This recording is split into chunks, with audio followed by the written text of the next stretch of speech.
Hello everyone. Thank you. I'm super happy to be here one more time. I love Prague as a city. I love the history around the city, and hopefully I will have time to explore more today and tomorrow. Before start, my main goal here is to explain more the patterns inside database, why we care about those patterns, and how to explore that specifically with Java.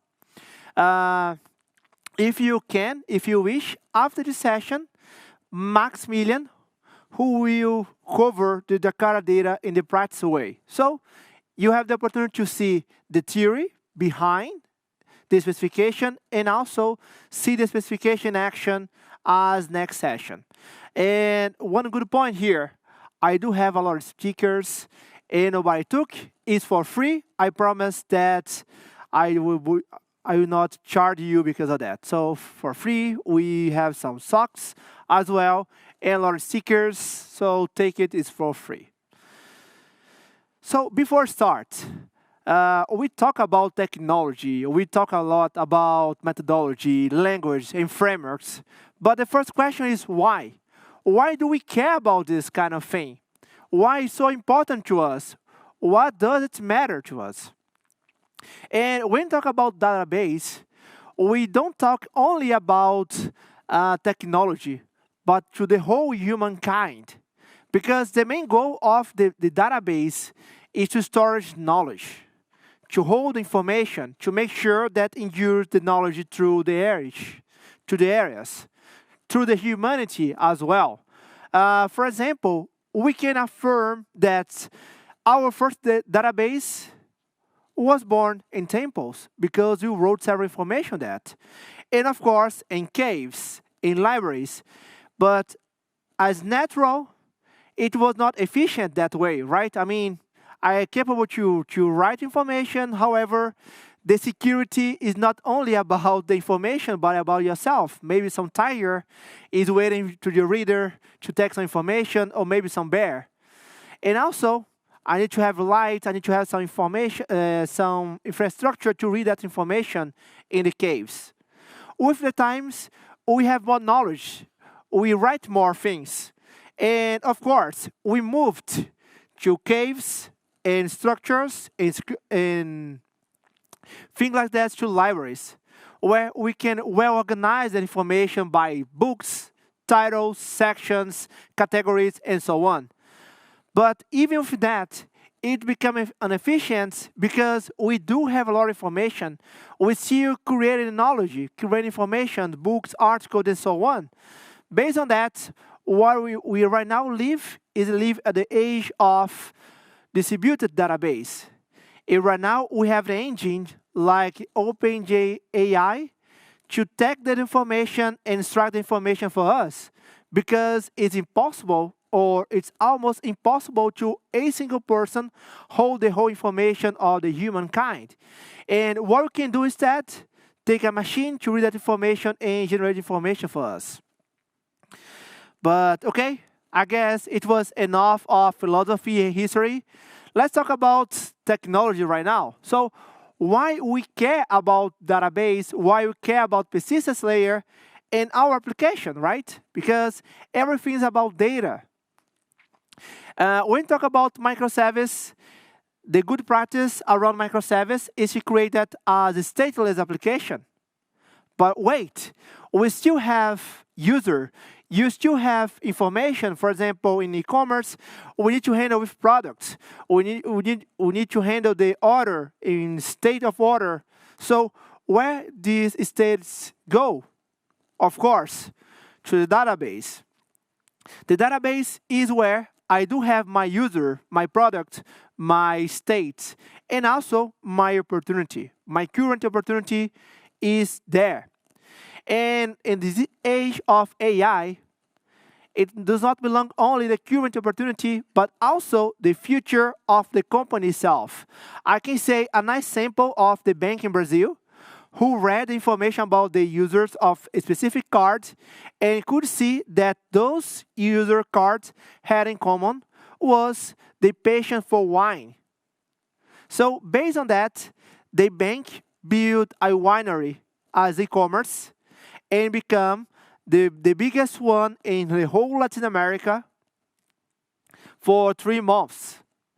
They took the idea based on the product they do have, the data they do have, and create new product.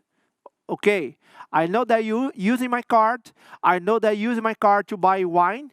Why not buy this wine by myself as well with discounts? So data is everywhere. The current, the state, and future opportunities. And hopefully I got an idea how important the database is, especially talking more about persistence layer. We don't have enough information. We do have a lack of information of database, of persistence layer, of everything. Oh, I need to do a pause. 1 second. So right now I'm blind. I'm not able to see what is going on right now. So thank you. And as you can see here, we do have a lot of paradigms of database. For example, I do have relational database, I do have NoSQL database, I do have document database, graph database, key value database, column, wide column, and so on. I took this one here from the survey of the Stack Overflow. We do have several paradigms, several database flavors, and indeed, it's hard to find maturity models around database. It's hard to find documentations and books about the persistence layers. It's hard to talk about the trade-off around persistence layer. Why? Because this is important, right? Everything goes through data. And let's give you what? Let's put more challenge on the persistence layer, especially because it is usually the first thing that we do. And at that time, we don't have enough knowledge of the idea of the product, or the product is not mature enough. This way, we still need to do refactoring. And do refactoring in the code is much easier because it may vary of the IDE. I can maybe need to impact some APIs. But when talk about refactoring the database, we mostly of the time are talking about migration. And migration with a huge volume usually is a nightmare that we need to do at night sometimes, create some layers, for example, explore the Bayesian and things like that. And a good product is a product who endures for a long time. So we need to upgrade the database. We need to keep involving the database. We need to refactor in the application. We need to refactor in the persistence layer. Sometimes I need to convert a monolith to a microservice. This way, I need to move the database away. Sometimes I need to join microservice. So I need to merge the database in a single place. I need to focus on the consistency of my application. So I do have a lot of things to do. But sometimes I have a huge lack of soft architecture, specifically to persistence layer. And my question is why? It's super important. Why you don't cover that enough? The easy question is, there is no easy question. It's super tough to handle this kind of thing, right? Especially because when talk about database, when talk about persistence layer, we still need to face the reality of software architecture. It means that we need to face those two rules of software architecture. The first one is sad, but it's true. Everything that took decision in software architecture, including persistence layer, provides trade-off. It's impossible to take a decision like let's move on to SQL database if without any consequence. Remember, we do live in the cap, so consistency, availability, and fault tolerance. It's impossible to have three all the time. And based on that, we also need to understand that the why, the reason that we're doing this code, is much more important than how we are doing. We need to understand that sometimes we need to explore more flavors than relational database. And especially because I mentioned the idea of software architecture, and we use software architecture to achieve success in architecture in the business. And to achieve that, we usually go through 3 steps. The step number 1, achieve business, of course. I mean, most of you guys are Java developers. You might be familiar with DDD, domain-driven design. Be domain-centric to explore the business itself. So if you're doing an e-commerce, I need to have an entity class that is the user, a product, checkout, and things like that. At the same time, I need to have the technology to engage my product, engage my organization, and also have the isolation to protect my company of that technology itself. Wait, what do you mean? For example, does not make sense to have application that through an exception saying Cassandra not found exception, or MongoDB not found an ID, or any constraint of any database. Doesn't matter. As user, I don't need to know, I must not to know, or even I don't care about what you're doing on your application layer. I want to read something easier to understand. And also remember, my mom has no idea about software engineering. She'll believe that I play video games the whole day.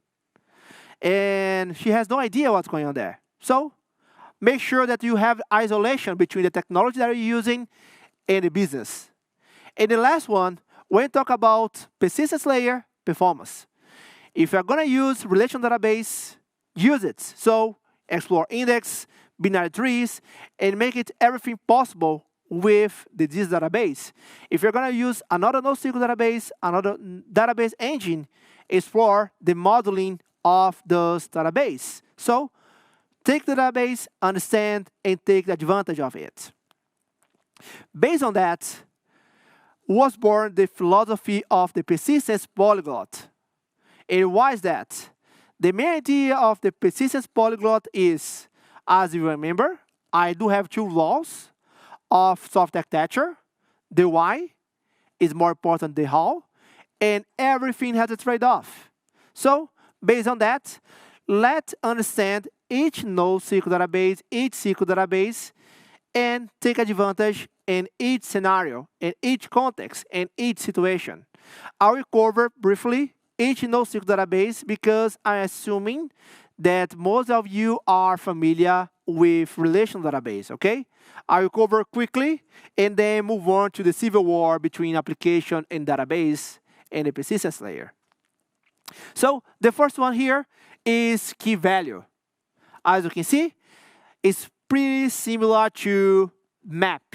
I have my key, and based on that, I will return my value in the search. So I have a couple keys here, Apollo, Aries, and Aphrodite, and then I will return a value as a huge blob. For example, Redis, for example, Amazon S3, you can consider it, Hazelcast, and so on. And then we have several use cases. So Guy is around us. He is still alive. And you can explore, for example, Redis as key value with several success cases, like caching. If you remember, I mentioned the idea of state. So you can use your managed session with Redis, for example. You can use some real-time analytics with Redis, for example, and pub/sub messaging exploring Redis.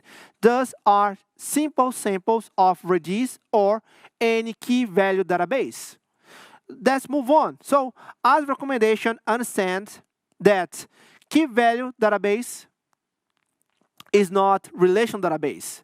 That is the mistake number 1 when everybody decides to use NoSQL database. Believe it or not, I work as consulting for a long time, and every time that I go to a company who say, hey, Otavio, I have several issues with this NoSQL database, the first question that I will ask is how the modeling is going.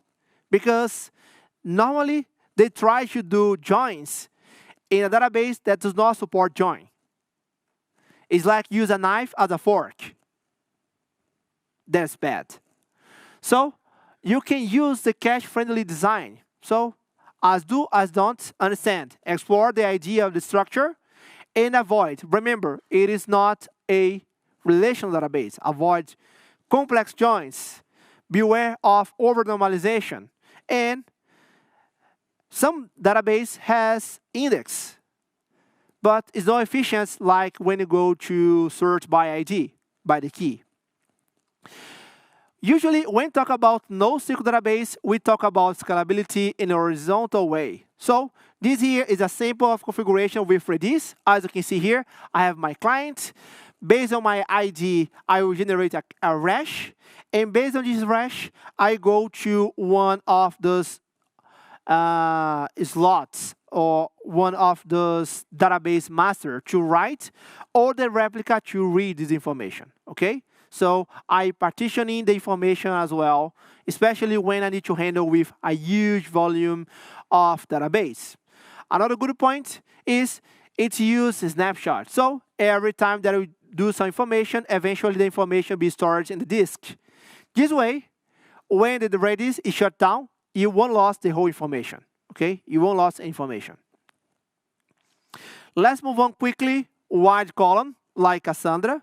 The simple is pretty similar. I still have the key and then this value, but this time, instead of have a huge volume like the key value, I take a small piece of the information in my column. So, dirty, Apollo, color, blue, Aphrodite, and as you can see, it's not like relational database. So I can have several variations of this column.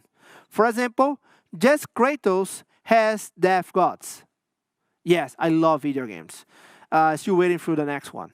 And just artists, just Aphrodite has the weapon of swords. So it's not necessarily or mandatory to all the fields have the same information. Here is just some user case of Cassandra, social media analytics, real-time analytics, logging, monitoring. There is also event-driven design where you can put your events in Cassandra, for example, and take out. You can explore the TTL, that is time to leave. So imagine that we want to have information that will expire in 30 minutes. You can find the TTL for 30 minutes, and after that, the information is going to disappear if without any modification by your side. Some case, as usual, every time that we talk about NoSQL database, the first mistake remains. NoSQL database is not to do normalization mostly of the time. So, denormalize when necessary. The denormalization is your best friend. So, the design instead of normalization is for queries, especially because the write operation is cheaper than the read operation. Explore the idea to create a write information to be prepared when you read that information to your database. There are several databases in wide columns, for example, Cassandra, that you can use secondary index. The majority of the time, with database like wide column, you should search information by the key. However, you have the secondary index if you wish. But as a recommendation, avoid overusing of this feature because it's not super efficient like the primary key. Here is a sample of two data centers where I do have my client here.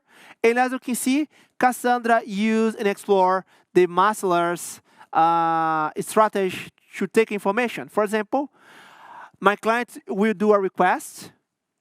There is no master, so each node can take the information. It will read information from 3 databases to each data center. Based on that, it will return to us, to this node who is responsible to the request, take the most updated one, and then return to the client. Okay? So that is the idea. Right now, I talk about just 2 NoSQL database, the key value and wide column, where the majority of the time we search by the key. However, there is also a NoSQL database that you're capable to search by any another fields. For example, document. The structure looks like XML file or JSON file. Naturally, the most popular sample is MongoDB, where you are able to have several use cases. For example, the content management, the catalog management, the mobile applications, especially because you don't need to take a lot of time to do serialization because MongoDB already handle with JSON in some case, some social media platforms, and so on.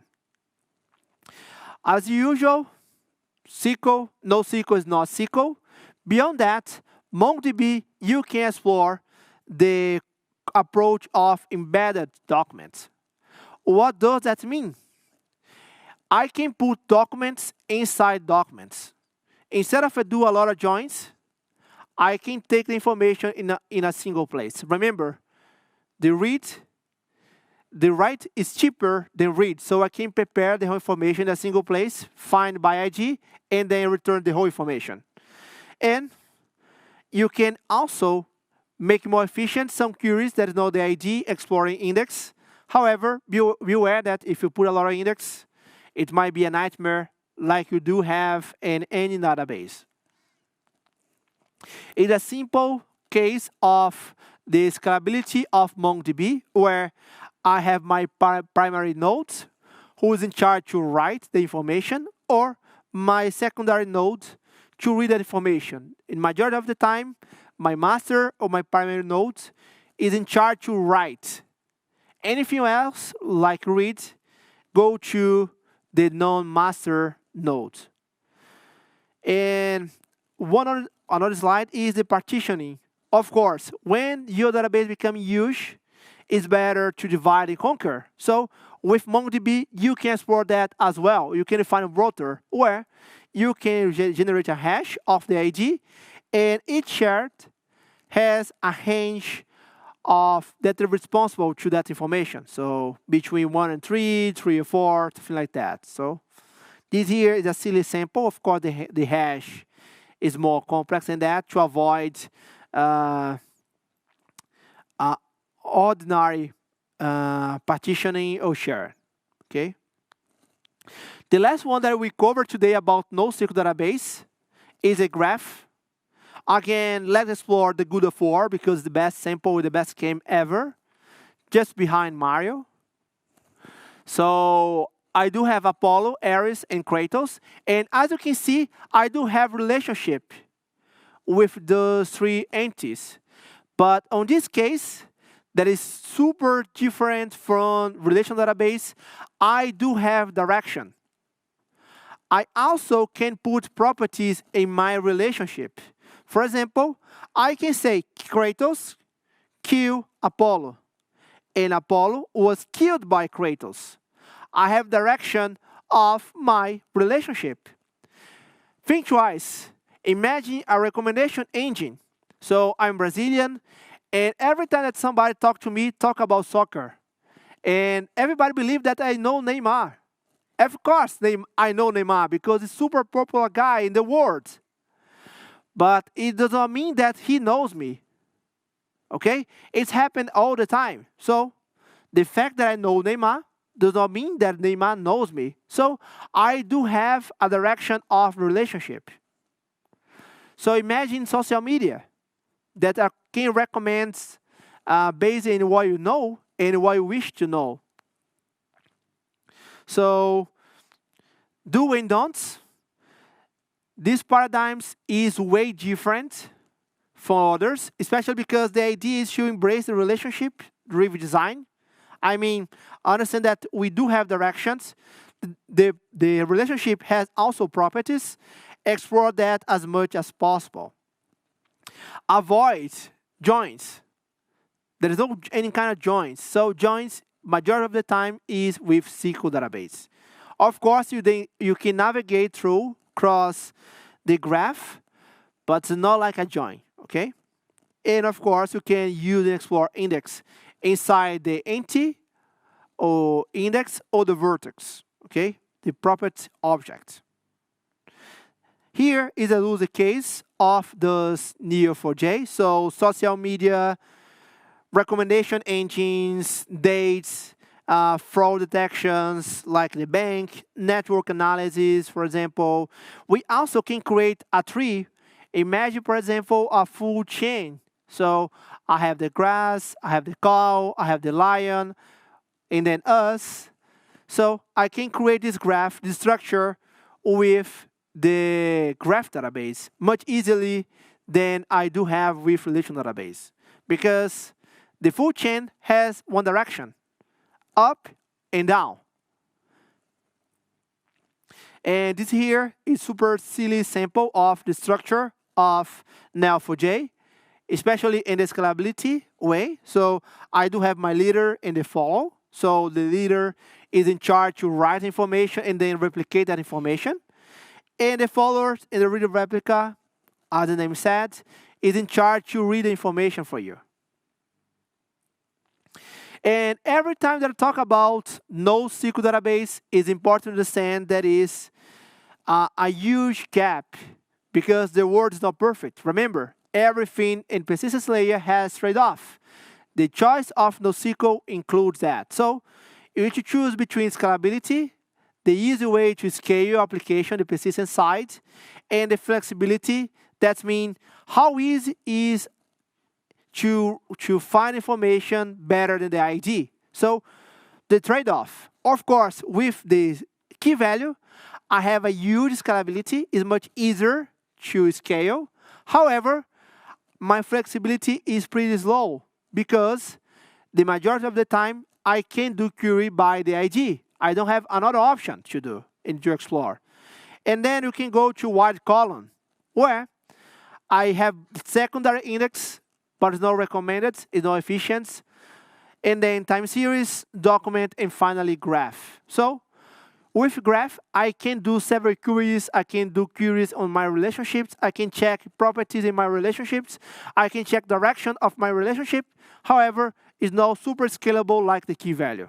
So more complex object means hard and tough to do scalability. Okay, right now I explain why database is important, why persistence layer is important. Embrace the polyglot persistence inside your architecture enterprise application. And okay, Otavio, you mentioned a lot of stuff, but you forget one thing, the practice of application database. Of course, for us, it's impossible to talk about persistence layer if we don't talk about the database. Those are crucial to make it happen. But of course, we also need to explain more about the application because at the end, I do have my server who connect to my anything and then go my information to the database, okay?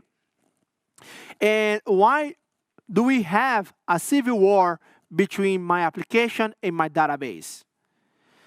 The first reason is the paradigms. As you can see here, I do have my application, and if you are like me, enjoy Java, you probably are exploring the object-oriented language. For example, here, I have my person, I have my address, I have a list of address in my person. But this kind of thing is not supported in my relational database, right? So what I need to do? I need to do a conversion because I need to have a second table to link those informations, right? So I don't have pointers in relational database. What I can do instead, create a table to make it possible. And that is exactly the definition of the mismatch impedance. Because in my application side, where I explore more objects, I do have heritage, I do have polymorphisms, I have encapsulations, I have types. But my application has no idea about all of those things in majority of the case. My application just knows normalization, denormalization, and the structure that I choose to use. So key value has a structure, relational database, one structure, document, one structure, wide column, one structure, graph, one structure, time series, one structure, and so on. So that is an impedance between the application that I'm doing and the database, the way that I'm storing the information. And this lack has performance issue because it depends the way that we're doing. 90% of this operation goes to the conversion layer. It is tough, right? Especially because we are talking about the majority of the application. The majority of the application take objects to the database. And if you go to Eclipse Store right now, there is a research explaining how much it costs to the modern application. So it is a lot, especially because if you decide to explain polymorphism with database, there is a huge mapper layer to make it possible. I mean, there is a bridge between the database and the application.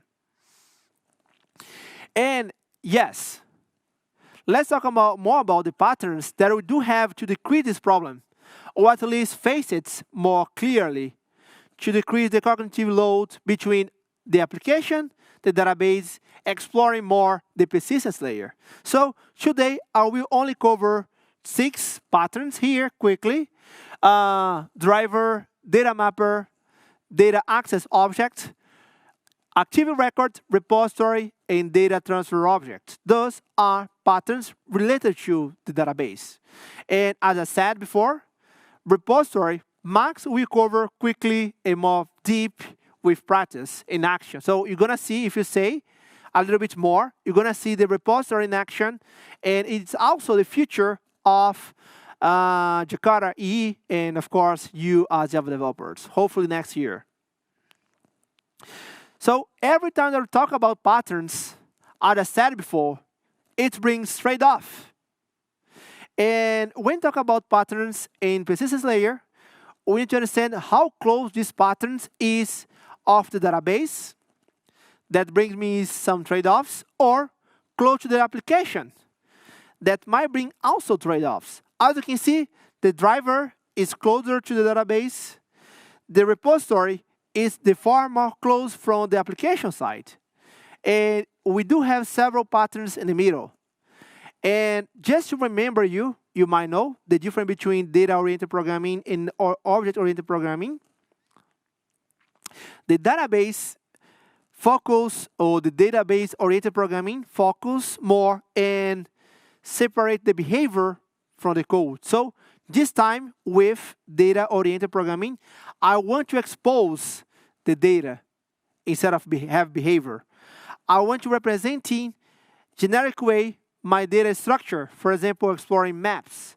I want to treat this data as multiple. So probably you know about Java records, and the specification around persistence have huge discussion to explore data records in Java right now, and separating the data schema from the data representation.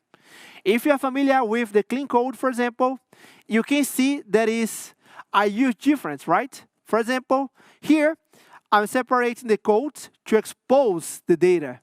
When you go to OOP, more precisely talking about clean code, we should do the opposite, right? We need to expose the behavior to hide the data. We need to explore the abstractions and layers, and of course, when you can, explore the polymorphism inside our architecture design. So we do have 2 extremes. One, focus more on the data, exposing more the data, and another one, exposing more the behavior instead of data. So let's move on. Let's start first with closer to the database, and then move on to the application layer. Okay? The first one here that I will show is a driver patterns. That is the communication layer. This one is super closer to the database itself. As you can see here, we are super familiar with patterns if you are going to use JDBC. So I open my connection. I have my result set. I cannot change my result set. It's immutable. And there is no defined structure. As you can see here, I'm returning the ID, the name, the birthday, the city, and the street. What I'm doing here is basically I'm doing a query select star from person. So I return this information. I have a huge flexibility in the data perspective, but imagine that I need to do the conversion to my entity. So it's a huge boilerplate. And also more code. More code also means more nightmare, more bugs, more point to failure, more point to test. So close to the database, flexibility to migration, flexibility to do data analysis, but in some case, it might be so far from the business, especially when you talk about DDD and oriented objects. Then, what we can do to decrease this size of complexity? Of course, we can centralize the conversion into a single layer inside our application. Do it by ourselves or do it by any framework, for example, use the notation. As you can see here, I put 2 samples. The highest one belongs to JPA, where I'm using annotation to convert a mapper my person, or JDBC template, where I'm doing manually. So I get the result set, and based on the result set, I will fill up the gaps and then return my person. So the mapper is a bridge between my application and my database. I can centralize my mapper conversion in a single place. However, the mismatch impedance start to appear, right? Because my database does not provide heritage, does not provide encapsulation, does not provide any kind of thing like that. But my application does, okay? And of course, going up to the scale, I do have my data access object. The idea is to be a layer to centralize data operation. I still have the mismatch impedance here, but right now I do have my operation explicitly in the imperative way. So I want to insert person. I want to delete person. I want to update person. So I'm doing the declarative way. In this case, I should not update one information that is not there. So it should throw an exception for me. And it should find out that on real time. So I centralize is imperative way to handle with database. And I still facing the impedance of mismatch. And pretty similar is the power of active records. It's become super popular because of Quarkus and Java. Before Quarkus, we did not enjoy that because Ruby does a lot, so we don't enjoy Ruby. And after Quarkus, we start to enjoy and look at better way. So as you can see here, right now, my entity has superpower. So my entity can be a person and also handle database operation, as you can see here. So I do have my person that I created, and then I'm able to persist method. I'm able to find out. So one single place with the how power of the entity in the database. But I'm breaking the solids. First, my person has 2 responsibilities. So be the entity and be the database. In a simple case, it might be good. In a complex case, not so much, especially when you need to handle with complex queries, so and rich objects, for example. So think twice. I just said everything that's trade-off. It doesn't mean that active records is bad.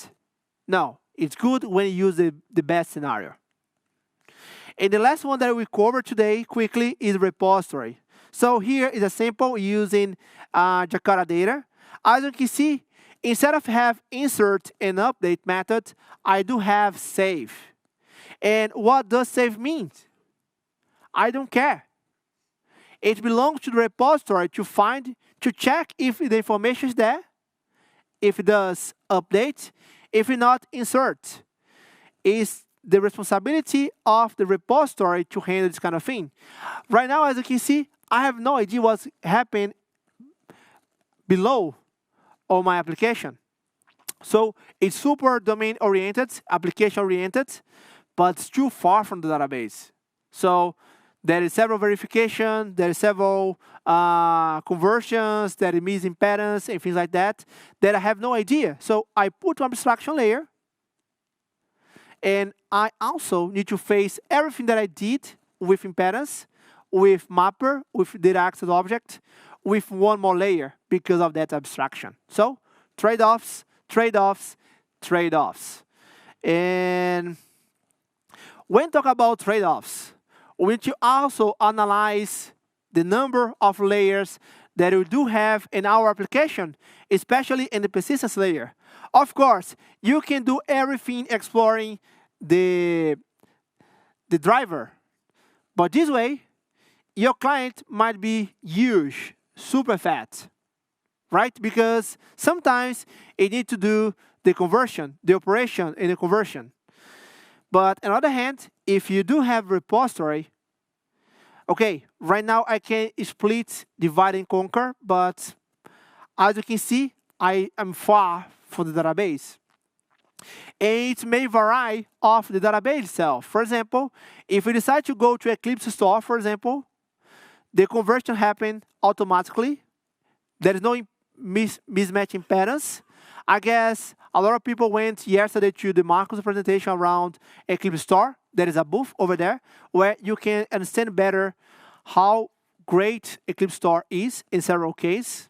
Again, everything has a trade-off, but it's important to go there. So my advice for you is, before finish, go there and talk with the Eclipse Store guys.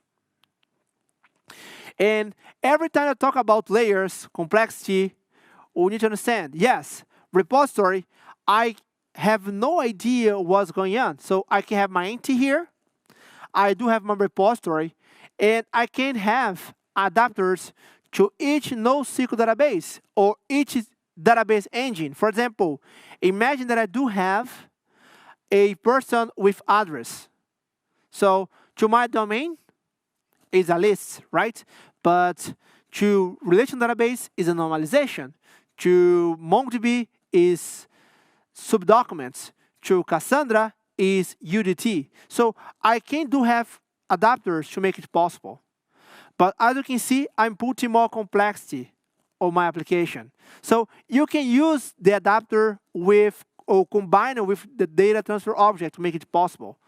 But again, the same layer that can give you flexibility in abstraction can also increase the complexity inside your code. There is no silver bullets when you talk about database in persistent layer. Especially because stored information is half of the journey, right? We also need to expose these informations. For example, imagine that I do have a resource and I want to version my resource, my API. So I probably might have DTO to each scenario, each version, and so on. If I decide to explore the CQRS, the common query results, I forget what S means, sorry, CQRS, where I can split the query. I have one modeling to write and one modeling to read.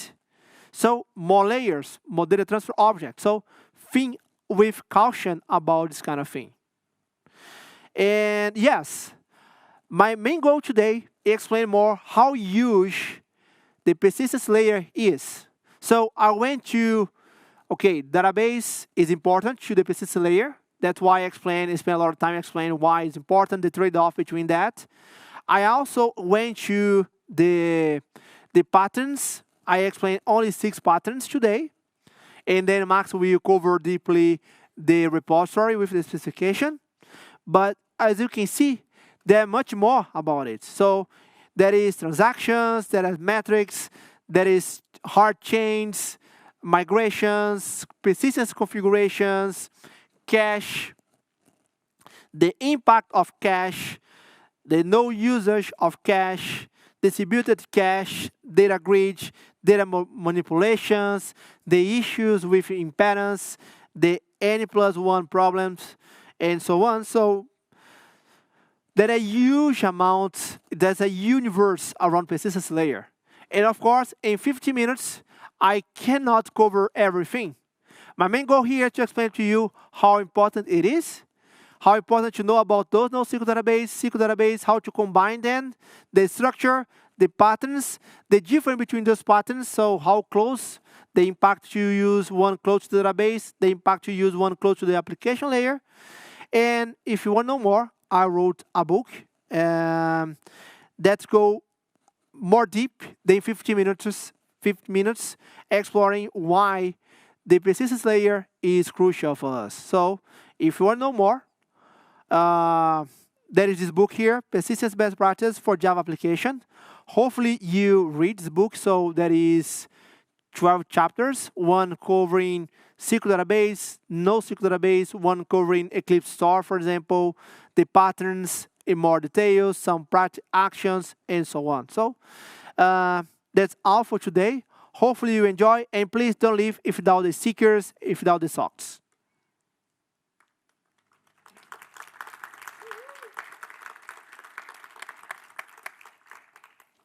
Okay, it's time for questions. So if you have any question, that you have 4 minutes. So speaking of technology isolation, are JPA entities the same thing as the main model class, or should they be separated? So annotations in JPA is fine, right? So it's metadata. It does not impact your code style. It's fine for use. The point of JPA is, for example, if you decide to use Entity Manager. So the Entity Manager is not a domain-centric way, right? Because you have merge, you have, for example, merge, you have persist, and methods that does not belong to the domain itself. For example, imagine that I have a parking storage center. If I don't have a car entity, I may have a garage, a repository, and my inserts might be park, and my delete might be embark.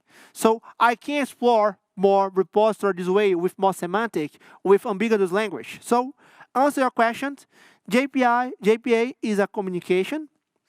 It's it's okay to use rich model with these annotations, but it's the Entity Manager, for example, is not domain-centric. You need to put some layer on it. Or you can do it manually, or you can use, for example, Jakarta data, Spring data, Micronaut data, and Quarkus data, for example, to make it possible. Also, there's no questions. Again, thank you. Hopefully you enjoy. My Twitter handle is Otavio Java, and see you around. So I also be around here. So thank you.